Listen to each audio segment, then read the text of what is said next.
अभी एक बहुत ही परिचर्चा का केंद्र बना हुआ है एक विषय अविश्वास प्रस्ताव। तो देखिए बहुत बड़ी खबर है ये।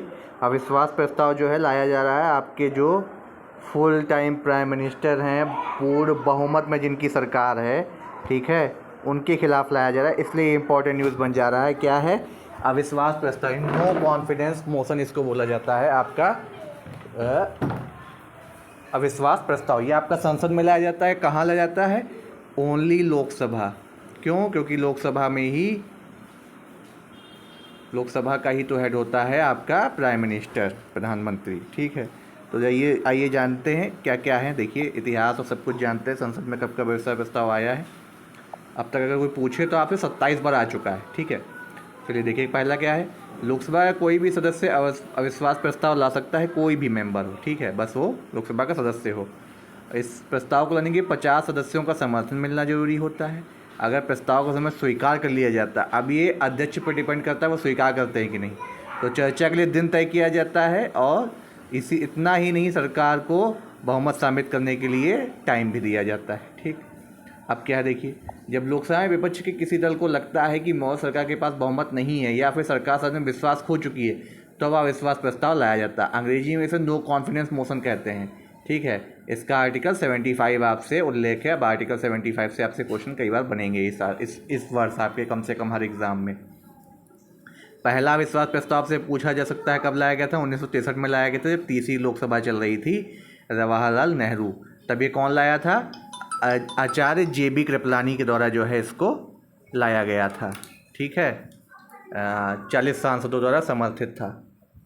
40 सांसदों द्वारा जो है इसको समर्थन दिया गया था। अगला, ऐसे विभिन्न तरीके जिन पर विश्वास पर मतदान किया जा सकता है अविश्वास प्रस्ताव के माध्यम से। तो इसमें स्पष्ट रूप से सरकार को संसद को विश्वास उल्लेख होने का किया गया है, ठीक है। आप देखते हैं क्या है। देखिए जब भी देखिए विश्वास प्रस्ताव नोटिस दे सकते हैं, ठीक है। चूँकि निचले सदन में विपक्षी दलों के पास कम से कम 150 सदस्य होते हैं, 150 से कम सदस्य हैं, इसलिए अगर वह विश्वास प्रस्ताव पेश करते तो उनकी हार निश्चित ही निश्चित है। तो ऐसा बिल्कुल होगा। जो कांग्रेस आपकी लाने जा रही है या विपक्षी दल जितने भी सब मिल करके ला रहे हैं, इंडिया टीम बना करके कह रहे हैं वो, ठीक है, जो इंडिया में शामिल नहीं है। इसलिए अभी मोदी जी का बयान भी आया था कि जो है इंडिया के नाम से आप डरा नहीं सकते हो, क्योंकि ईस्ट इंडिया में भी इंडिया नाम जुड़ा हुआ था। तो संसद में अविश्वास प्रस्ताव का इतिहास क्या रहा? देखिए हाइलाइट्स क्या थी। विपक्ष मोदी सरकार के साथ लोकसभा में ला सकती विश्वास प्रस्ताव है। इंदिरा गांधी जी जो थी उनके खिलाफ सबसे ज़्यादा विश्वास प्रस्ताव सबसे ज़्यादा बार लाए गए थे। तो देखिए किस लिए ला रही हैं। मणिपुर हिंसा जब हुई थी, देखिए तो उसमें आपका क्या हुआ था, विपक्ष ने जो है मानसून सत्र में जो है जमकर मोदी सरकार को घेरा, ठीक है।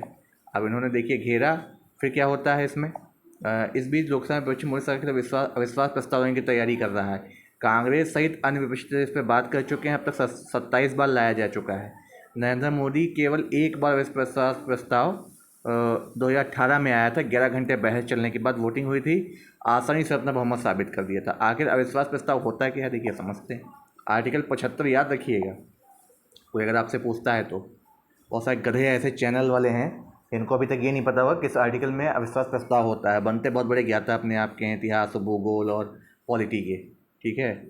तो आइए देखते हैं क्या है। देखिए विश्वास खो चुकी है या खो चुकी हो या लगता है, तो इस वजह से वो अविश्वास प्रस्ताव लाया जाता है। केंद्रीय मंत्रिपरिषद की लोकसभा के प्रति जवाबदेह इसको बोला जाता है। अगर सदन में बहुमत नहीं है तो प्रधानमंत्री समेत पूरी मंत्रिपरिषद को इस्तीफा भी देना होगा, ठीक है। और कई तो ऐसे गधे चैनल थे जिन्होंने आर ओ के लिए अपना पेड बैच चला दिया, बीच में बंद भी, अपना फ्री पेड बैच जोन चला बंद भी कर दिया है, ठीक है। अरे जब आपको पता नहीं वैकेंसी कब आएगी तो बीच में क्यों कूदाकादी करने, क्यों लोगों को गुमराह कर लेते हो। आखिर उसको चलाए ही होते, अब बंद कर दिए हैं, अब वैकेंसी आएगी फिर ढिढोरा पीटने लगेंगे। तो ऐसे गधे चैनल लोगों से बच के रहिए। देखिए क्या है, कानून की भाषा में आप समझते हैं, ये इंपॉर्टेंट है। क्या है, 198 का 198 के 5 में इसका उल्लेख है।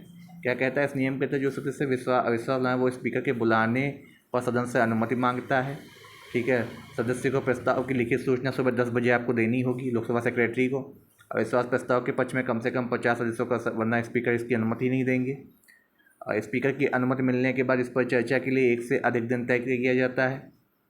अविश्वास प्रस्ताव पर चर्चा के लिए अंतिम दिन स्पीकर वोटिंग कराते फैसले की घोषणा करते हैं। ये देख सकते हैं आप, देखिए यस, नो, ठीक है, एब्सेंट, टोटल। अब देखिए राज्यसभा के सांसद नहीं कर सकते हैं कभी भी, क्यों? क्योंकि आपका अपर हाउस है वो, ठीक है, ये लोअर हाउस में ही आपकी चीज़ें होंगी, ठीक है। अविश्वास प्रस्ताव में सदन में मौजूद सदस्य आधे से ज़्यादा एक ज़्यादा नहीं भी अगर सरकार के खिलाफ वोट दे तो सरकार गिर जाती है, ये भी आप याद रखिए, ठीक है। मान लीजिए 300 हैं, ठीक है, 300 में से आपके पास 180 करीबन मान लीजिए आपके पास 210 सीटें हैं, और 210 सीटों में भी अगर उसमें से आधे से भी कम अगर हो गए तो आपकी सरकार गिर जाएगी। अब तक कुल कितने प्रस्ताव लाए गए अविश्वास प्रस्ताव? देखिए 27 बार लाए गए हैं, ठीक है। 2018 में ही लाया गया था जो कि फेल हो गया था। 126 ही वोट पड़े थे, जबकि इसके खिलाफ 325 सांसदों ने वोट किया था। अगर मणिपुर मुद्दे को गतिरोध जारी रहने के बाद सदन में अविश्वास प्रस्ताव तो उनकी संख्या बढ़कर 28 हो जाएगी। ये भी आपका डिसाइड करेंगे आपके चेयरमैन, जो आपके हेड हैं, लोकसभा अध्यक्ष हैं ओम बिरला जी, ठीक है। सोनिया गांधी के नेतृत्व में कांग्रेस ने अटल बिहारी वाजपेयी के नेतृत्व में तत्कालीन एनडीए की सरकार के खिलाफ जो है पेश किया था। कब आया लोकसभा में पहला विश्वास प्रस्ताव? देखिए आपको बता चुके हैं। ये विश्वास प्रस्ताव 327 वोटों से गिर गया था, अन्य सत्ता बरकरार रही थी। सरकार के खिलाफ रखे गए इस प्रस्ताव में 62 ही वोट पड़े थे। देखिए कब आया था, ये देखिए JB कृपलानी जी लाए थे, आपसे पूछा जा सकता है, बिल्कुल, ठीक है। किस प्रधानमंत्री के खिलाफ सबसे ज़्यादा बार लाया गया है? तो देखिए इंदिरा गांधी के खिलाफ लाया गया है, उनके खिलाफ कुल 15 बार लाया गया है। वही लाल बहादुर शास्त्री, नरसिंह राव के खिलाफ 3 बार लाया गया। अटल बिहारी वाजपेयी जी के खिलाफ 2 बार लाया गया। राजीव गांधी, BP सिंह चौधरी, चरण सिंह, मनमोहन सिंह, नरेंद्र मोदी सरकार के खिलाफ एक बार सामना हो चुका है। तो अगर हम इसमें देखें तो आपसे क्वेश्चन बन जाएगा कि कौन से प्रधानमंत्री ऐसे हैं जिनके खिलाफ नहीं लाया गया है, ठीक है, समझिएगा बात को, क्वेश्चन ऐसे बन सकते हैं, ठीक है। कितनी बार सरकारें गिरी हैं देखिए, लेकिन केवल 3 ही बार सरकारें गिरी हैं। कौन कौन सी? 1990 BP सिंह की, 1997 HD देवगौड़ा, 1999 अटल बिहारी वाजपेयी जी की सरकार, ठीक है। ये 3 ही बार ऐसा है जो आपकी गिरी है। 17 अप्रैल में 1 वोट से गिरी थी, 269 वोट जो कि खिलाफ 270 से, सिर्फ 1 वोट से अटल बिहारी वाजपेयी जी की सरकार गिर गई थी। तो एक वोट की कीमत क्या होती है ये तभी पता चलता है, इसलिए नेता लोग आपके पैरों तले आके गिरने लगते हैं। लोकसभा की मौजूदा स्थिति क्या है देखिए। फिलहाल लोकसभा में मोदी सरकार बहुत मजबूत स्थिति मानी जा रही है, आसानी से विश्वास प्रस्ताव मत हासिल कर लेंगे, क्योंकि बीजेपी के पास पूरे 301 हैं और एनडीए के मिलाकर के 333 सांसद है। वहीं पूरे विपक्ष के पास 142 ही लोकसभा सदस्य हो रहे हैं, ठीक है। हालांकि इनमें सबसे ज़्यादा 50 सांसद कांग्रेस के ही हैं। एनडीए अंतिम बार में थोड़ा सा ज़्यादा कम हो सकता है, क्योंकि बीजेपी कुछ से बीमार है या विदेश में है, ठीक है। लेकिन इसके बाद ही मोदी सरकार आसानी से इसको गिरा देगी। तो अब गिरा देगी या नहीं, क्या बड़ी बात, तो अनुमति ही मिले वही एक बड़ी बात ही होगी, ठीक है। तो ऐसी तमाम जानकारी के लिए हमारे चैनल को सब्सक्राइब कर लीजिए। आपके लिए पॉलिटी और हिस्ट्री के बेहतरीन क्लासेस लाई जा रही हैं और आगे भी इसको जारी रखें। इस प्रक्रिया पर भी धन्यवाद।